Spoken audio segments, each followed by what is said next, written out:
messieurs, bonjour. Merci de nous suivre sur Génération FM 93.4. Nous sommes dimanche. Et comme tous les dimanches à midi, nous nous retrouvons pour notre émission Contradictoire, l'émission La Tribune Politique de Génération FM 93.4. Je rappelle que vous pouvez nous suivre également sur nos plateformes digitales Génération FM 93.4. Nous sommes sur YouTube et sur Facebook, mais également sur Instagram, toutes nos plateformes digitales. N'oubliez pas d'émettre votre avis sur les questions qu'on va aborder dans ce débat. Un dimanche sur 4. Nous avons une interaction en solo aujourd'hui, après les femmes dimanche dernier. Nous recevons Ousmane Goudiaby, le directeur de cabinet du ministre du Commerce, Madame Assom Aminata Diatta, qui est le ministre du Commerce et des PME. Donc, il est également Ousmane Goudiaby, acteur politique responsable de l'Alliance pour la République. De façon plus globale, de Benno Bokk Yakaar ou de la mouvance présidentielle à Ziguinchor. On va parler avec lui aujourd'hui de plusieurs questions d'actualité politique, des locales, en perspective de meeting aux allures de rentrée politique de celui qu'on considère comme l'enfant de Lindiane, Ousmane Goudiaby, mais également d'autres questions d'actualité nationale qui relèvent véritablement de l'intérêt également local. Monsieur Goudiaby, Ousmane, bonjour, merci d'avoir répondu à l'invitation. Bonjour Lamine Ba, merci de m'avoir invité à cette émission. Ça fait quelque temps, vous étiez passé là, c'est vrai, mais la dynamique a changé. Vous avez pris, on va dire, entre guillemets, quelques galons en termes d'ambition politique. Naturellement. J'étais passé pour aborder d'autres sujets politiques, mais aujourd'hui, je suis là également pour aborder des thématiques politiques, mais également d'autres sujets qui pourraient intéresser la communauté. Merci beaucoup, Ousmane Goudiaby. Je rappelle que vous êtes un technicien aux côtés du ministre du Commerce et des PME. Dites-nous d'abord, par rapport à votre expérience personnelle, comment vivez-vous cette pression au quotidien que Mme Assom Aminata Diatta vit? On va parler de vie administrative avec un ministère très complexe, central dans un gouvernement. Oui, la pression, elle est énorme. Mais vous savez, comme elle a l'habitude de le dire, quand vous travaillez avec des acteurs, il est important de mettre en avant le dialogue social. Et c'est pourquoi, quelles que soient les difficultés que nous rencontrons dans divers secteurs, nous mettons en avant le dialogue. Donc nous convions les acteurs qui sont interpellés, concernés comme nous tous, et nous réfléchissons pour voir un peu quelle est la meilleure alternative ou quelles sont les meilleures dispositions à prendre, de sorte que les acteurs puissent se retrouver dedans, les consommateurs également puissent voir leurs préoccupations prises en charge et que l'État également puisse jouer son rôle de garant de l'intégrité morale, mais de garant des biens et services, de garant de la protection sociale et économique des populations. C'est vrai que lorsque Mme Assom Aminata Diatta a hérité du portefeuille du commerce, elle a retrouvé un département un peu agité. On a constaté quand même que les choses semblent s'être calmées. C'est une recette magique à laquelle non. Ce département, c'est quoi le secret? C'est vrai que quand nous sommes arrivés, je pense que une semaine après, il y a eu des remous avec le secteur de la boulangerie. Oui. Mais comme elle est convaincue qu'on ne peut rien régler en dehors du dialogue, elle a appelé les concernés. Nous sommes allés à la table de négociation. Nous avons étudié avec un peigne fin les difficultés. Nous avons essayé de trouver ça et là les solutions qui pourraient amener les acteurs à sauvegarder leur intérêt tout en pensant effectivement à l'intérêt du commun des Sénégalais. Parce que dans le dialogue social, nous mettons souvent en avant l'intérêt commun. C'est le Sénégal qui nous appartient à nous tous. Donc le commerçant a un intérêt à défendre, mais le commerçant est à la fois consommateur. Donc c'est pourquoi nous travaillons de concert avec les commerçants, avec les acteurs économiques, mais avec les consommateurs, les organisations des consommateurs. Et beaucoup de séries d'activités sont créées, beaucoup de renticiens, donc à des discours de circonstances.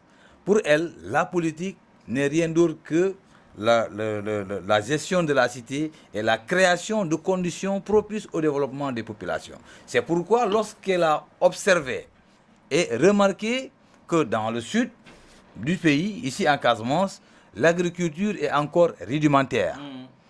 La terre est fertile, nous avons de l'eau en abondance. Qu'est-ce qu'il faut?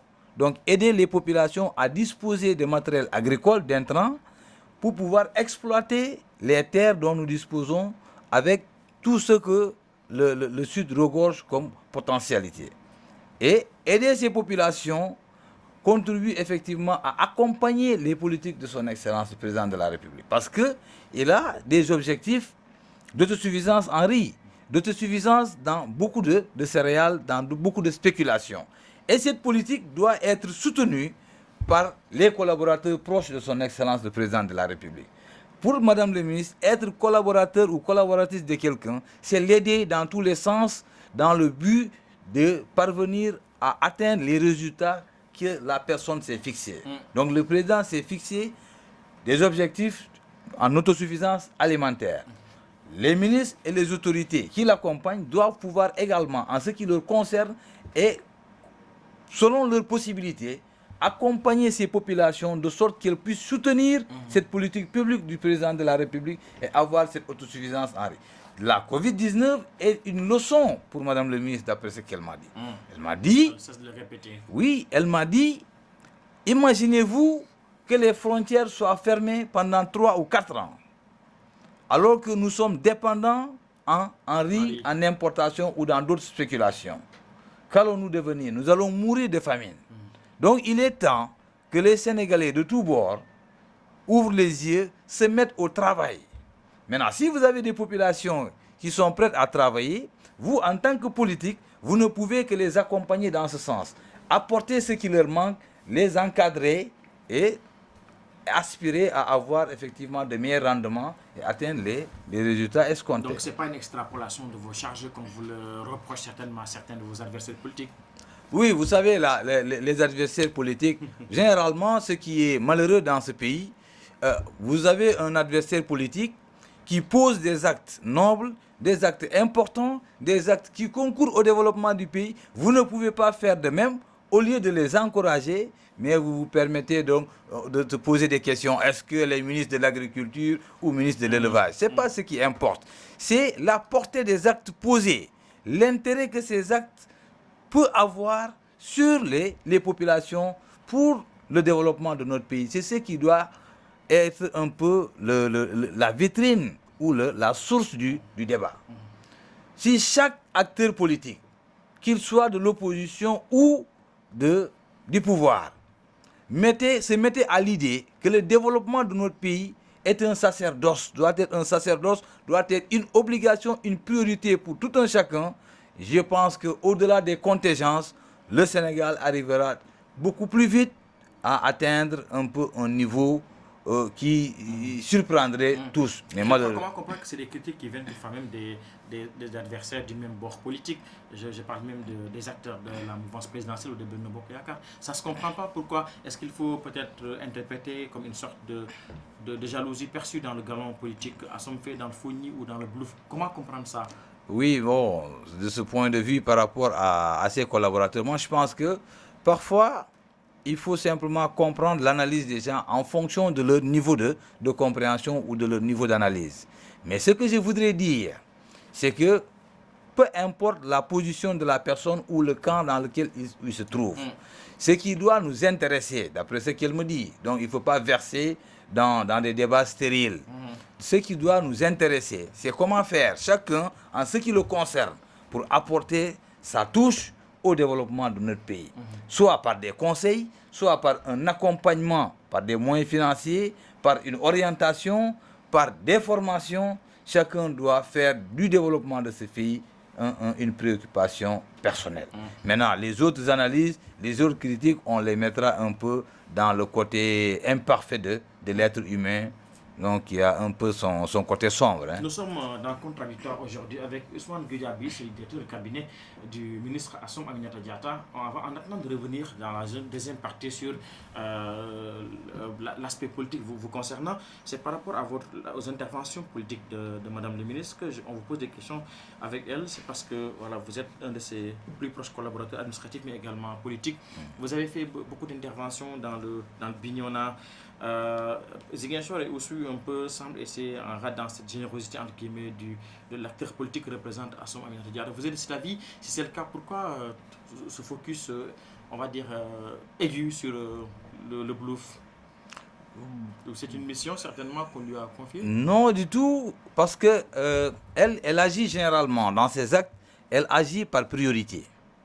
Elle agit par priorité et selon le besoin. Je voudrais dire que Ziguinchor n'est pas laissé en rade. Dans le cadre du projet que j'ai piloté personnellement, dénommé Objectif 500, où nous avions un objectif de former 500 jeunes, de les accompagner dans l'entrepreneuriat, nous en sommes aujourd'hui à 250 qui sont formés en agriculture, en élevage et en commerce. Parmi ces 250, je peux vous dire ici que presque les 180 sont de Ziguinchor. Ceux de l'élevage ont été accompagnés en poussins, en aliments. Ils ont même vendu les premières bandes. Ils n'ont rien payé. La formation fut gratuite. Les poussins, l'aliment, jusqu'à maturation. Donc tout était gratuit. Ceux de l'élevage et l'agriculture ont été accompagnés en intrants, en produits, en semences. Et ils ont récolté, ils ont vendu. Ils ont pu avoir certains s'en sont sortis avec la centaine de mille, d'autres moins. Et ils ont eu au moins un départ dont ils sont fiers. Donc c'est de l'argent qu'ils ont travaillé à la sueur de leur front. Et ça, c'est important. Quand vous aidez quelqu'un, il faut le pousser à travailler, voir un peu dans le domaine où il peut exceller. Vous l'accompagnez, il travaille de sorte à pouvoir être fier du résultat. Parce qu'elle dit, aider quelqu'un, c'est ne pas l'habituer à lui donner de l'argent, mais c'est de lui montrer comment travailler, de sorte que quand vous ne serez pas là, qu'il puisse aller seul, se débrouiller, puisse atteindre ses objectifs. Maintenant, dans le Bignona et dans le Bluff, je veux dire, donc la plupart des interventions sont liées à l'organisation, parce que c'est des populations rurales et qui doivent être accompagnées sous forme d'organisation paysanne, sous forme de groupement de femmes, et le besoin en agriculture est beaucoup plus important dans ces zones. Par conséquent, ils ont plus besoin de matériel agricole pour pouvoir emblaver des superficies importantes plutôt, et avoir des rendements qui pourraient permettre de couvrir des besoins alimentaires presque sur toute l'année. Et à Ziguinchor, on a posé des actes, le cimetière, donc on a eu beaucoup d'interventions, ça et là, mais généralement, ce n'est pas des interventions qui sont c'est des interventions de nature diverse, selon les besoins et selon les localités. Vous l'avez rappelé, Ousmane Goudiaby, vous vous êtes beaucoup investi dans le social depuis que Madame le ministre a été portée dans le gouvernement.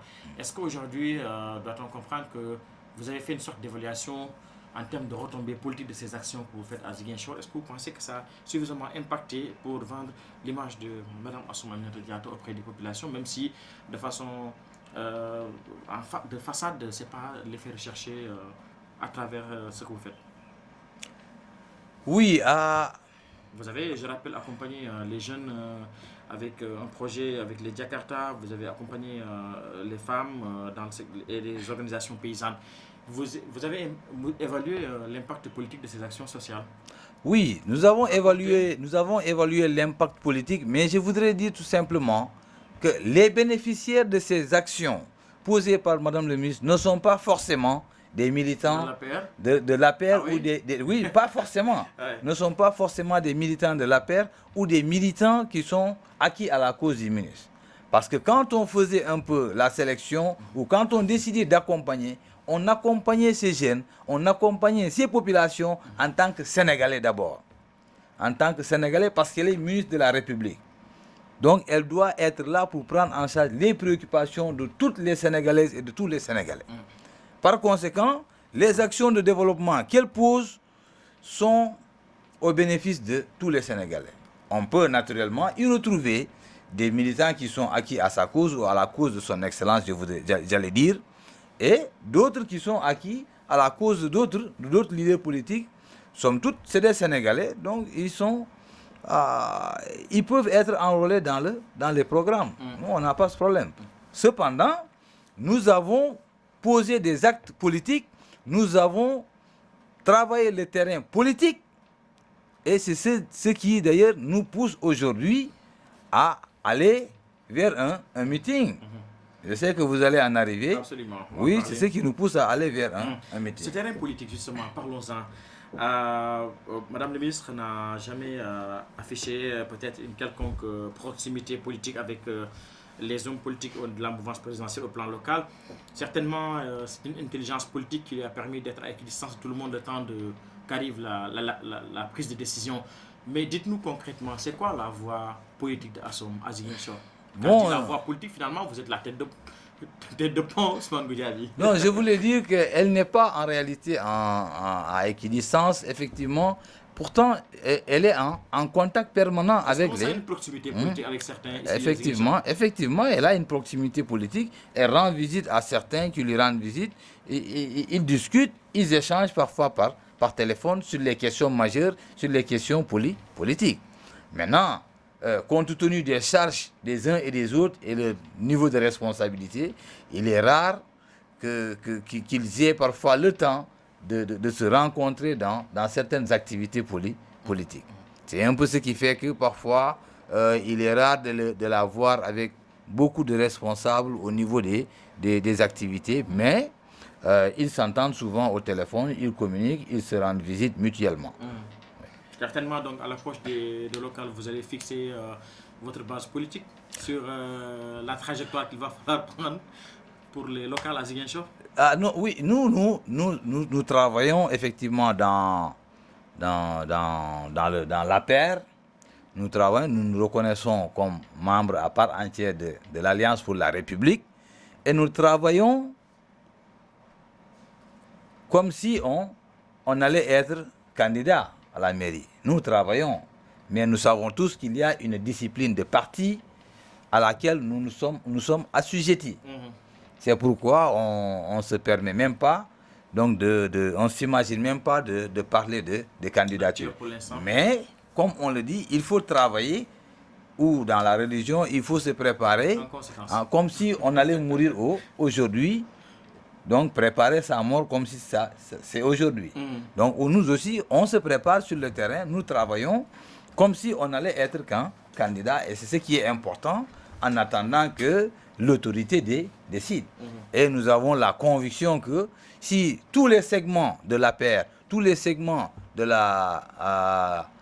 du Benno Bokk Yakaar, tous les segments de la grande majorité présidentielle travaillaient de la même manière, avec la même mentalité, en attendant que les grandes décisions soient prises, si nous fédérions les forces, nous arriverons effectivement à avoir un résultat qui sera différent des autres qu'on avait vécu lors des dernières élections. Vous êtes dans votre émission contradictoire. Alors, on va continuer, Ousmane Goudiaby. Maintenant, on va parler de vous. On a voulu démarrer par Assom Aminata Diatta parce que c'est un peu votre mentor politique et vous l'assumez. Je ne cesse de rappeler, vous êtes l'un de ses collaborateurs politiques, mais également même dans le domaine de l'administration parce que les ministres de la République, il faut le rappeler. Ousmane Goudiaby, vous organisez un meeting politique le samedi prochain. On va pas faire de la pub, c'est gratuit. Dites-nous, dans quel registre s'inscrit cette initiative politique? Est-ce que Ousmane Goudiaby se présente enfin aux Ziguinchorois, officiellement, je vais le dire, parce que vous êtes sur le terrain, vous avez envie de dire aux Ziguinchorois que je suis là, je suis bien arrivé, je vais vous prouver que j'ai ma place dans le terrain politique ici, à Ziguinchor. Merci Lamine pour la question, parce que j'avais tellement attendu cette occasion pour apporter un peu une clarification. Donc moi, j'appartiens à un groupe de personnes qui travaillent donc derrière Madame le ministre. Et c'est ce groupe de personnes qui a décidé d'organiser le meeting. Donc moi, je porte un peu le groupe de personnes, mais c'est un peu un meeting pour montrer la force de mobilisation de Madame le ministre. La force de mobilisation du travail que nous avons abattu pendant tout ce temps. Vous êtes conscient que ça va être la première prestation publique pratiquement de Madame le ministre? Oui. Non, on l'a accueilli ici. Prestation politique, je veux parler de meeting. Elle en a fait rarement depuis que les ministres, sinon c'est la première fois. Vous allez le faire? Bon, rarement, oui, pas très souvent, hein. Pas très souvent, mais nous en sommes conscients. Mais je voudrais dire que nous avons travaillé très suffisamment à pouvoir montrer aux Ziguinchorois notre capacité de mobilisation, notre poids électoral. Je pense qu'il est temps, et j'en appelle à tous les autres, qu'on en fasse ainsi. Donc qu'on organise des occasions pour peser son poids politique et électoral et donner un discours qui puisse galvaniser, mais qui puisse également rassurer les populations quant à un certain nombre de questions, un certain nombre de préoccupations. La finalité, c'est quoi? Vous voulez... la finalité...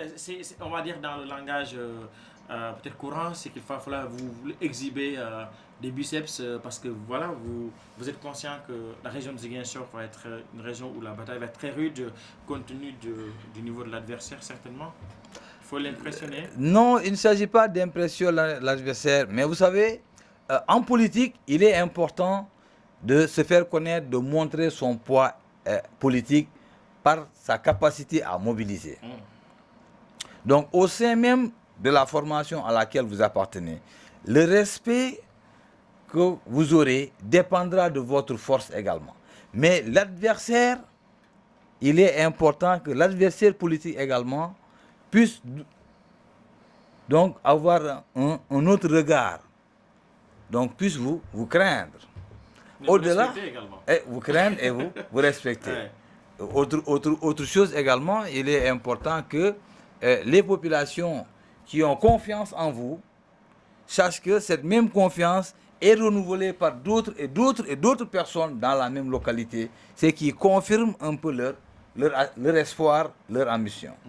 Parce que si 3 ou 4 personnes ont confiance en vous, vous appelez à une manifestation, une rencontre, elles voient plus d'une centaine avoir la même confiance en vous, ça galvanise, mais ça rassure également. Et nous sommes de Ziguinchor, nous sommes nés ici, nous avons grandi ici, nous n'avons ni volé, ni tué, ni menti. Nous sommes au quotidien avec les populations, nous partageons ce que nous avons avec eux, nous compatissons. Donc je ne vois pas quelqu'un qui puisse incarner un leadership mieux que nous.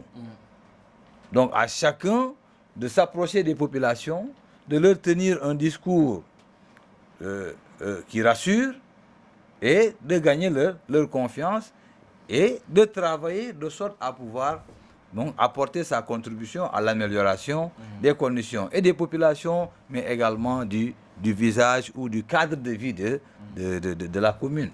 Vous allez faire une forte mobilisation, vous l'avez dit, c'est ça votre objectif. Mais dites-moi, M. Goudiaby, est-ce qu'il s'agit aujourd'hui de démontrer, comme vous l'avez dit, à vos potentiels adversaires, quand je dis adversaires, c'est vos frères ennemis de la mouvance présidentielle, que vous avez votre place ici, mais au-delà de ça également, dire au président de la République, voilà l'impact du flux de notre travail politique, c'est ça? Bon, pour les frères de la mouvance présidentielle, à cela, je les invite personnellement à venir assister. Il n'y aura pas d'exclusion? Non, sans exclusion. Je les invite à venir assister au meeting. Parce que nous avons le même panier, la même corbeille que nous devons remplir. Et chacun a son importance, la présence de chacun a un impact positif.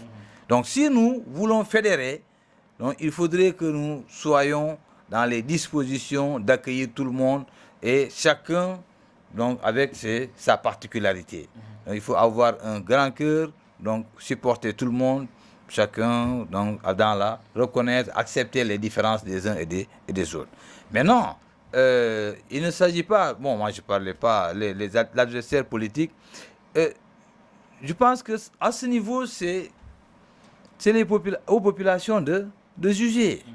De juger. Parce que entre celui qui pose des actes au quotidien et celui qui est toujours dans l'abstrait, je pense que les populations sauront cette fois-ci un peu faire le meilleur choix. Est-ce que vous êtes conscient aujourd'hui, Ousmane, de la complexité que vous avez, surtout par rapport à la construction du consensus au sein de la mouvance présidentielle à Ziguinchor? Vous êtes conscient de cette tâche, qu'elle va être rude, qu'elle ne va pas être simple, même si vous êtes rangé à l'idée quand même que ça va être tranché par celui-là qui devra trancher. Oui, je suis conscient. Je sais parfaitement que parvenir à un consensus, ce ne sera pas facile, mais j'ose espérer que ce ne sera pas non plus impossible. Donc nous allons continuer à discuter, à échanger tout en mettant en avant donc l'intérêt de la grande majorité présidentielle, en mettant en avant donc l'intérêt de la commune, parce que nous allons vers des locales également. Il est important de reconnaître que le résultat du suffrage sera déterminant pour d'autres considérations politiques, mais sera également déterminant pour l'avenir de notre commune. Ce meeting, vous l'organisez quand? Je vais faire tirer les oreilles par le service commercial. C'est pas grave, c'est prévu quand, où et le meeting, oui, donc le meeting, nous l'organisons le samedi 26 juin, juste après le CM Lindian 2, donc vers l'église de Lindian. À partir de 16h, nous démarrerons effectivement les meetings. C'est un format, donc c'est un rassemblement populaire avec des prises de parole qui seront donc attribuées aux différents responsables politiques qui viendront et qui s'adresseront naturellement au public qui viendra. Vous sortez à Lindian, c'est votre base politique. Pourquoi Lindian? Est-ce que ça ne pouvait pas être... certains vont vous reprocher de prendre des espaces beaucoup plus vastes si vous pensez à cette... Oui, ça c'est... à cette forte mobilisation Bambaya, on va dire. Ça également, c'est une autre considération. C'est une autre considération parce que fort heureusement que j'ai été compris par mes collaborateurs avec lesquels nous travaillons. Lindian se trouve être mon fief où j'habite. C'est le quartier où j'habite et il fait partie des plus grands centres de vote. Il fait partie des zones qui ont le plus d'électeurs. Et voilà.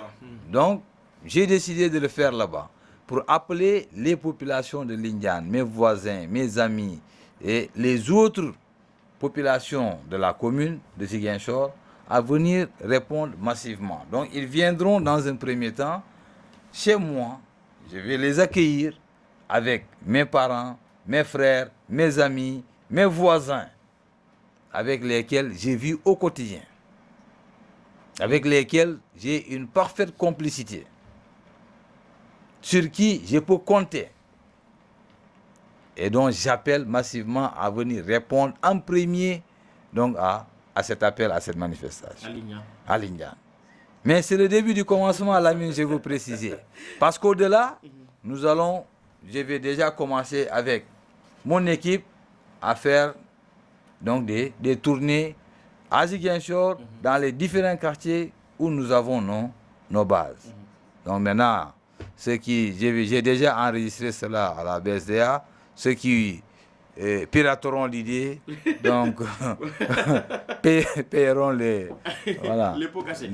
Ousmane Goudiaby, on est à 6 mois des locales, vous mobilisez déjà. Est-ce que c'est pas tout ou vous estimez que compte tenu de la tâche qui risque d'être coriace, vous n'avez plus le temps à perdre par rapport à la bataille pour le contrôle des mairies à Ziguinchor? Oui, Lamine. Nous pensons que déjà nous sommes de plein pied dedans, parce que qui veut aller loin maintenant ça monture. Ouais, donc c'est pourquoi nous pensons qu'il est temps. D'ailleurs, nous le faisons au quotidien. Hein. Avec Madame le ministre, la politique c'est au quotidien. Donc la prise en charge des préoccupations, les échanges fréquents avec les populations, donc sont monnaie courante chez elles. Donc, mais quand vous travaillez avec des personnes, donc, il faudrait qu'à un certain moment donné, que ces personnes-là également puissent vous accompagner dans une dynamique politique, parce qu'elles savent que vous êtes des personnes sur qui elles peuvent compter. Mais le politicien ou le politique doit aller à la rencontre des populations, les trouver dans leur localité, échanger avec elles, les préparer pour qu'elles sachent un peu quels sont les enjeux. Où est-ce qu'il faut mettre le pied? Sinon, donc, le terrain risque d'être envahi avec des discours qui parfois frisent un peu, j'allais dire, l'utopie. Et les électeurs peuvent être emportés. Et c'est après le coup qu'ils peuvent se rendre à l'évidence. Et puis, voilà, c'est ça. Je rappelle que nous sommes avec Ousmane Goudiaby, directeur de cabinet du ministre Assome Aminata Diatta, acteur politique également à Ziguinchor, membre de la paire de la mouvance présidentielle. Parlez-nous un peu de vos actions politiques maintenant sur le terrain. Monsieur Goudiaby, vous avez un mouvement, comment vous le structurez? Vous avez un mouvement qui, enfin, Assome a un mouvement qui s'appelle Japon Assome, c'est ça? Oui. Il est à l'intérieur de la paire. Dites-nous comment vous animez ce mouvement à Ziguinchor, comment vous le structurez? Est-ce qu'il continue d'exister? Est-ce qu'il massifie? Est-ce qu'il structure? Très bien. Donc là, à ce niveau, la question est importante, Lamine, parce que depuis un certain temps, donc Madame le ministre nous a effectivement demandé d'arrêter cette notion de mouvement. De mouvement, parce que l'idéal serait de se confondre totalement avec la paire. Se fondre, oui, avec la paire. C'est pourquoi on parle de moins en moins, on n'en parle plus d'ailleurs du mouvement. Mais nous continuons à installer donc des cellules avec des responsables dans les quartiers. Vous poursuivez la structuration? La structuration, parce que cette structuration, même si au niveau du parti, il y a des difficultés, mais nous pensons que pour pouvoir contrôler les militants, qui nous sont favorables, les militants qui sont prêts à, grâce à Madame le ministre, accompagner les actions du président, nous devons avoir un levier pour les contrôler, les identifier et les repérer. Ce qu'on appelle un appareil politique. Un appareil politique, effectivement, si vous voulez. Avoir l'œil partout et bien en même sûr, temps. Bien sûr. Donc nous faisons le travail de terrain, nous les structurons à notre manière, de sorte à pouvoir les accompagner, les identifier, et nous faisons des formations en transformation de fruits et légumes, en céréales, nous faisons des transformations dans la savonnerie, la javelisation, donc dans beaucoup de domaines, surtout avec les femmes qui s'activent un peu dans les groupements, nous le faisons. Comment vous jugulez cette démarche, on va dire, un peu personnelle par rapport à la dynamique d'ensemble? Oui, bon, nous le jugulons parce que nous pensons que la dynamique d'ensemble, elle est là. La dynamique d'ensemble, c'est quoi? C'est lorsque la grande mouvance présidentielle, la grande majorité présidentielle appelle, lorsque le Benno Bokk Yakaar appelle, donc nous gélons nos activités, nous prenons toute la force que nous avons pour aller répondre à cet appel. Oui. Maintenant, si nous avons un temps libre, nous l'utilisons à davantage renforcer notre réseau. C'est pas un double jeu? Non, c'est pas un double jeu parce que nous avons la conviction que nous travaillons pour le président de la République. Si un autre le fait également, c'est un plus. Donc, quand le Benno appelle, c'est pour le président. Donc, nous amenons tout ce que nous avons pour le Benno. Donc, la mais arriver au Benno, si vous n'avez effectivement, pour qu'on vous considère comme leader politique, il faut que vous puissiez avoir un manteau. Avoir un manteau, mais que vous ayez une base solide. C'est ça. C'est ça, c'est ce qui détermine. C'est pourquoi nous pensons que... à le structurer. Bon, nous, on ne parle plus de Diapo.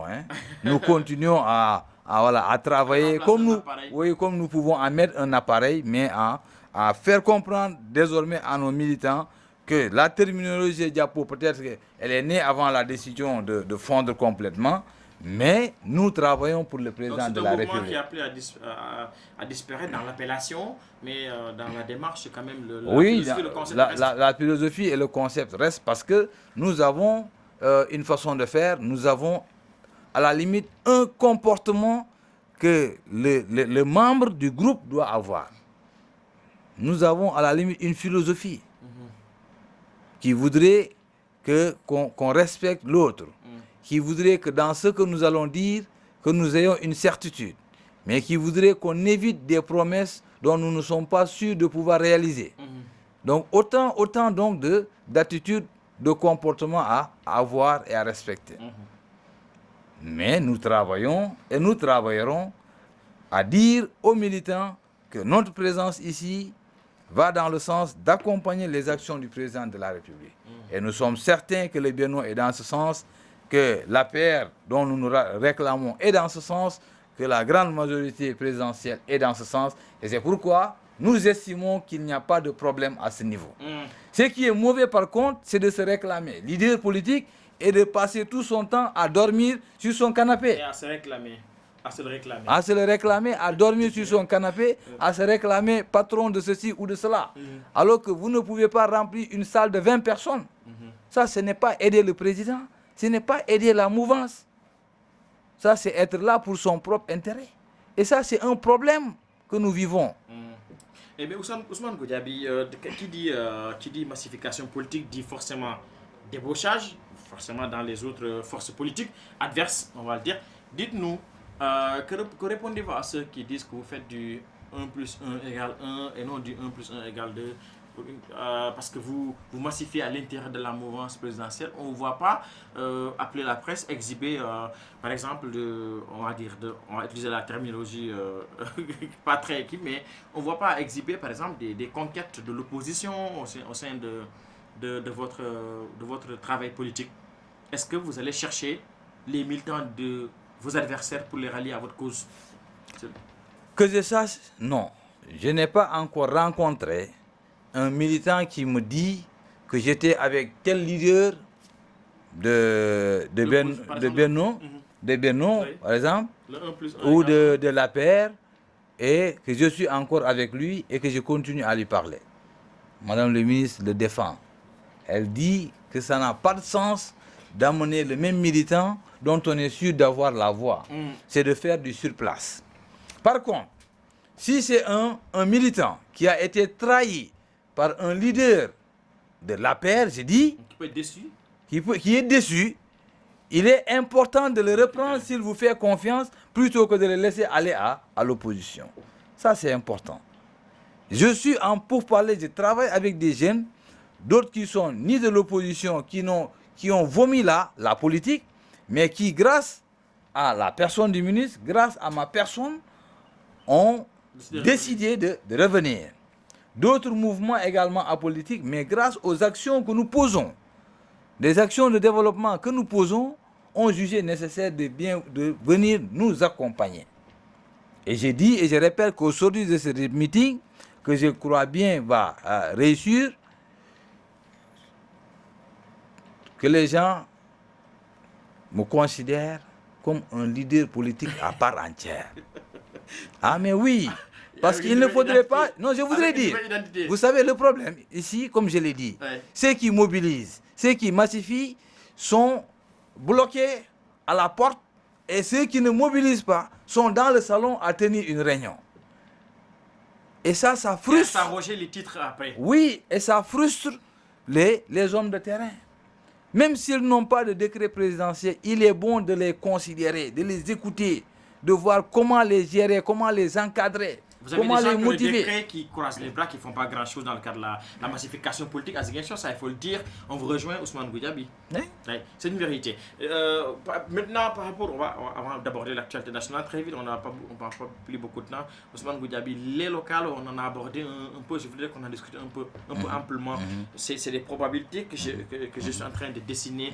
Est-ce que si aujourd'hui, par exemple, celui qui doit trancher, je ne sais pas c'est qui, vous proposez de porter la candidature de la mouvance, vous allez être preneur parce que apparemment Assom est plus orientée vers Kermassar, à ce qu'on sache, même si elle ne le dit pas.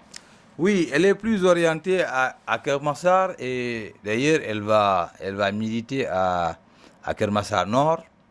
Elle va militer là-bas pour la... Clair. Oui, c'est clair et c'est net. Cependant, elle vient ici à Ziguinchor, elle contrôle encore nos actions politiques à Ziguinchor et elle a le dernier mot, je veux dire. Nous échangeons, nous travaillons toujours en parfaite collaboration. Et nous réfléchissons pour voir un peu quelle est la meilleure conduite à tenir, quelle est la meilleure posture à avoir, parce qu'elle respecte les militantes et les militants. Et échange beaucoup, elle met l'accent sur la concertation. Et je pense qu'au moment venu, Donc nous saurons un peu quelle attitude adopter. Mais Madame pour le Ousmane moment... Goudiaby s'est beaucoup investi sur le terrain politique. Est-ce que ce n'est pas un gâchis aujourd'hui qu'elle oriente vers ses ambitions politiques vers Keur Massar? Et l'autre aspect, est-ce que ça ne crée pas une certaine déception auprès de la base politique qui voyait des ambitions de maire de Ziguinchor en elle? Oui, une certaine déception, ça on peut le dire. Hein. On peut le dire parce que beaucoup ont pensé qu'elle allait être candidate à la mairie. Mais comme beaucoup l'ont pensé à Ziguinchor, beaucoup l'ont souhaité également à Dakar, à Keur Massar, où elle a fait les mêmes actions ou encore plus. Mais est-ce que ça ne fragilise pas votre coalition? D'autant plus que Maintenant, on l'avait amené pour densifier un peu ici Ziguinchor au sortir de la dernière présidentielle avec ce qu'on a connu. non, ça ne fragilise pas parce que je pense que depuis qu'elle a annoncé publiquement la décision, nous sommes en train d'y travailler parce qu'elle a laissé sur place des cadres. Dispositif. Non, des cadres. Nous avons 2 PCA et 2 directeurs généraux et un directeur de cabinet qui sont tenus donc d'accompagner ces actions politiques qu'elle a démarrées. Maintenant, à nous de porter le flambeau. Et je pense que ce n'est pas une question de compétence, encore moins d'engagement qui doivent pouvoir nous freiner. C'est pourquoi nous appelons les populations à davantage se mobiliser derrière le ministre, à accompagner ses actions. Nous allons continuer à porter le flambeau et de concert avec elle, avec ses orientations, nous allons continuer à faire le terrain pour le seul intérêt donc de la grande majorité présidentielle, du Benno Bokk Yakaar, de l'APR également. Pas d'impact de cette mesure? Pas du tout, nous ne trouvons pas d'impact. C'est vrai qu'on aurait souhaité qu'elle le fasse ici, mais dans tous les cas, nous sommes sûrs et certains que ce qu'elle fait à Keur Massar, donc c'est pour l'intérêt donc du Sénégal, de Keur Massar, mais les hommes qu'elle a laissés ici et les femmes, les leaders qui sont ici à Ziguinchor peuvent également faire l'affaire pour les Ziguinchorois et pour un peu la mouvance présidentielle. Nous sommes avec Ousmane Goudiaby, directeur de cabinet du ministre Assome Aminata Diatta, acteur politique également, membre de l'APR. La dernière partie de cette émission, nous avons juste une dizaine de minutes.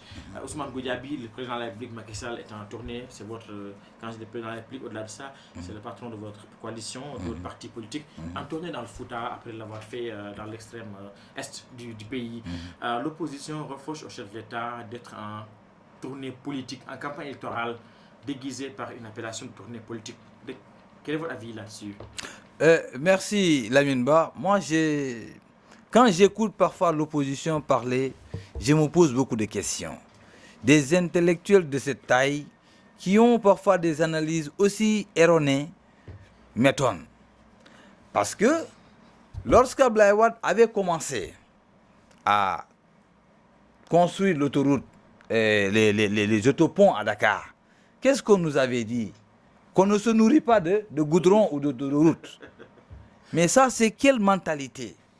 Mais en tant que président de la République, vous imaginez qu'il investisse dans la santé avec des hôpitaux, qu'il investisse dans la construction d'universités, qu'il investisse dans beaucoup d'autres domaines, dans la construction de routes, et qu'il n'aille pas assister aux coupures de ruban, qu'il n'aille pas assisté à la pose de première pierre. Mais dans quel pays sommes-nous finalement? Qu'est-ce qu'ils veulent? Où est-ce qu'ils sont allés poser un débat avec des orientations? Quand on les a appelés pour le dialogue national, beaucoup ne sont pas allés. Quand on les appelle pour discuter des questions nationales, ils quittent l'Assemblée nationale pour se mettre dehors à parler. En tant que député, en tant qu'opposition, je veux dire, moi je pense que le débat, c'est effectivement de critiquer, mais aussi d'apporter des solutions à la place.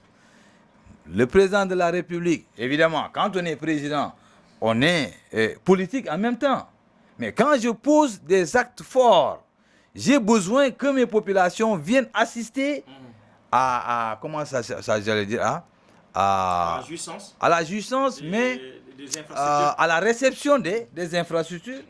Une manière pour moi de communier avec mes militants, avec mes populations, mais également une manière pour ces populations de me témoigner leur reconnaissance et leur soutien. Ce qu'il fait n'a rien d'illégal. n'a rien d'illégal et une manifestation politique, à la fois, j'allais dire, administrative, parce que c'est dans beaucoup d'administrations, quand on va pour inaugurer certaines infrastructures, bon, des dépenses sont exécutées. Mais les arguments brandis par l'opposition, c'est que c'est une tournée économique. Qui dit tournée économique parle de tournée technique. Est-ce que justement, ce qu'on voit, les images qu'on voit dans les médias, ces bains de foule derrière lui, justement, n'étaye pas l'argument d'une sorte de jaugeage politique que le président fait après ce qu'on a vécu ici en début octobre pour voir si le Sénégal le porte toujours dans le cœur? Comment envisager la suite des événements politiques, les locales et la présidentielle à venir? Oui, mais la tournée économique est là, effectivement. Mais quand il tient un conseil des ministres en tournée économique, mais vous n'allez pas, ceux de l'opposition n'osent pas me dire qu'un conseil des ministres est une activité politique. Donc, quand il tient le conseil des ministres, il est évident qu'il tient en même temps d'autres activités économiques dans la zone. Il travaille, il reçoit des acteurs, il travaille avec des gens, mais il a un temps donc, pour faire des tournées, un temps pour sortir au grand public qui le reçoit, un temps pour communier avec sa population, mais pour communier avec ses militants, parce que le président est un homme politique. Donc vous admettez qu'il y a un aspect politique là-dedans? Mais naturellement, il faut allier les deux, il faut allier l'administratif et le politique. Ouais. Mais s'ils avaient l'occasion eux-mêmes, ils feraient pire que le président. Il ne faut pas qu'il fatigue les gens, il faut être sincère avec soi. Le politique a déjà des tournées politiques, mais justement, cette tournée du président, on a presque terminé. Elle a été un peu agitée avec quelques manifestations. On a vu ce qui s'est passé à Ourossogui, avec Fouta Tampi, un peu partout. Cela ne relève pas d'une sorte de baisse de popularité du président à l'intérieur du pays, quand on sait que le Fouta, dit-on, était entre guillemets un titre foncier du président. C'est dans son fief même qu'il y a des manifestations et même des arrestations. Oui, vous savez, je pense que je ne peux pas aller un peu plus loin à ce niveau, parce que la politique est ce qu'elle est, et les considérations ou les attitudes, on peut avoir un titre foncier, mais avec les générations, avec parfois certaines considérations qu'on ne peut pas maîtriser, il peut arriver qu'il y ait des petits changements qu'il faut maintenant essayer de voir qu'est-ce qui est à l'origine et comment le régler. Ce qui me rassure le plus, par contre, le président a décidé de recevoir ces jeunes pour les écouter et comprendre ce qui ne va pas. Donc, de ce point de vue, je retrouve encore mon président à moi qui, lorsqu'il sent que quelque chose ne marche pas, n'a plus besoin d'intermédiaire, il prend le taureau par les cornes et gère lui-même la situation. Je pense que c'est des incidents qui ne peuvent pas manquer dans la vie politique ou lors d'une tournée économique, et qui sait même si ce n'est pas un montage même de l'opposition, on ne sait pas. Mais ce qui est important, c'est que le président je ne sais pas en tout cas, que le président ait décidé de les recevoir, de les écouter, et je pense qu'à partir de ce moment, ils se comprendront et il apportera les solutions. Justement, le président, on peut la tourner, cette tournée président émaillé des violences. Certains parlent de nervis recrutés par le gouvernement pour un peu sévir le désordre dans le Fouta, au point que certains leaders politiques comme Ousmane Sonko qui demandent aux jeunes de s'organiser et de répondre quand ils sont provoqués. Comment analysez-vous tout ça? Bon, moi je n'ai pas de preuves par rapport à ces nervis dont vous parlez. Donc la violence, oui, j'en ai eu écho, je ne suis pas là-bas comme nous tous, nous avons reçu l'information. Mais ce que je voudrais dire, c'est que quand vous êtes un leader politique, dans un pays de paix, dans un pays de teranga, dans un pays où nous avons tous nos racines, il faut toujours cultiver la paix. On peut s'opposer, mais avec des arguments intellectuels, avec des arguments politiques, mais en appelant le peuple à la raison, à la retenue. Mais en disant un peu ce que vous considérez être comme un peu des insuffisances. Vous le dites, mais la communication, même chez soi, on n'a pas besoin de dire à son enfant « va brûler la case du voisin parce qu'il m'a fait ceci, il m'a fait cela ». Non. Quand vous n'êtes pas d'accord, donc vous parlez à vos jeunes, mais de façon... Parce que ce qui est regrettable, c'est de voir maintenant certains jeunes être transformés en des machines, en des machines d'insultes, des automates qui insultent à tout bon, alors qu'ils sont issus de bonnes familles. Ils ont été bien éduqués, mais appartenir à une formation politique doit pouvoir te dénaturer au point qu'on ne te reconnaisse dans les réseaux que par des insultes. Ça, c'est regrettable. C'est regrettable. Moi, j'en appelle à la retenue, j'en appelle à la raison, j'appelle tout le monde à la table de réflexion, à régler les problèmes par les débats. Parce que les Sénégalais sont matures, c'est un peuple mature et responsable. Que personne ne verse dans cette violence, parce que la plupart des leaders qui appellent à la violence ne sont jamais devant, leurs enfants ne sont jamais victimes, c'est les innocents comme vous et moi qui sont victimes. Si vous avez des choses qui vous font mal, réglez-les autrement, de manière pacifique, par le débat, par les échanges intellectuels. Ousmane Goudiaby, on a 2 minutes, je vous laisse faire un peu de propagande par rapport aux militants politiques, par rapport à ceux qui vous écoutent. Merci beaucoup Lamine Ba. Donc je voudrais, avant de terminer, donc, remercier tout le peuple sénégalais. Remercier d'abord Madame le ministre du Commerce et des PME, Assom Aminata Diatta, pour la confiance qu'elle a bien voulu placer à ma modeste personne sur 16 millions de Sénégalais. Donc vraiment, c'est à saluer, je lui suis vraiment reconnaissant.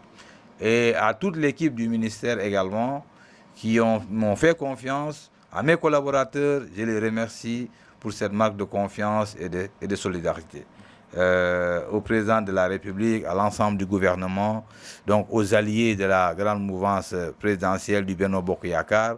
Donc je vous appelle à mon meeting, je vous invite tous de façon solennelle.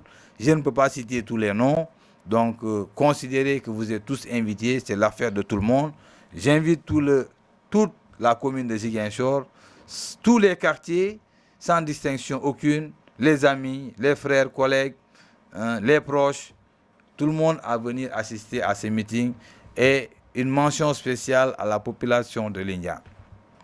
Lindiane, où je me réveille tous les jours, donc venez participer au meeting, venez soutenir votre frère, votre parent, votre voisin, et ensemble nous allons porter les préoccupations de Lindiane, nous allons porter les préoccupations de Ziguinchor, porter les préoccupations du Sénégal, parce que c'est cela le développement. Il faut partir de son quartier et au fur et à mesure jusqu'au niveau supérieur. Donc je remercie tout le monde et prie pour que le Sénégal soit un pays de paix, un pays donc prospère, où chacun verra ses préoccupations satisfaites par la grâce de Dieu. Je vous remercie. Merci beaucoup Ousmane Goudiaby. Merci Lamine. Vous avez un agenda très chargé, mais quand même vous avez tenu à faire le déplacement. Merci. Merci à vous, merci à Génération FM, donc la radio des grands événements, la radio qui m'accueille à tout moment, qui m'invite et qui m'offre un plateau pour m'exprimer. Vraiment, je prie pour que cette radio également puisse se développer conformément à ses ambitions, à vous Lamine Ba et à votre équipe. Que Dieu fasse que vous gravissiez très rapidement les échelons et qu'on se retrouve dans d'autres stations beaucoup plus élevées. Merci beaucoup. Ce n'est pas tout. Vous aurez l'occasion de suivre certainement en direct sur nos ondes de la transmission en direct du meeting également du directeur de cabinet du ministre Assom Aminata Diatta. Ça, c'est l'affaire du commercial, nous l'espérons bien. Merci de nous avoir suivis sur 93.4 Génération FM. Nous nous retrouvons dimanche prochain pour notre numéro de Contradictoire. Bonne suite des programmes sur Génération FM.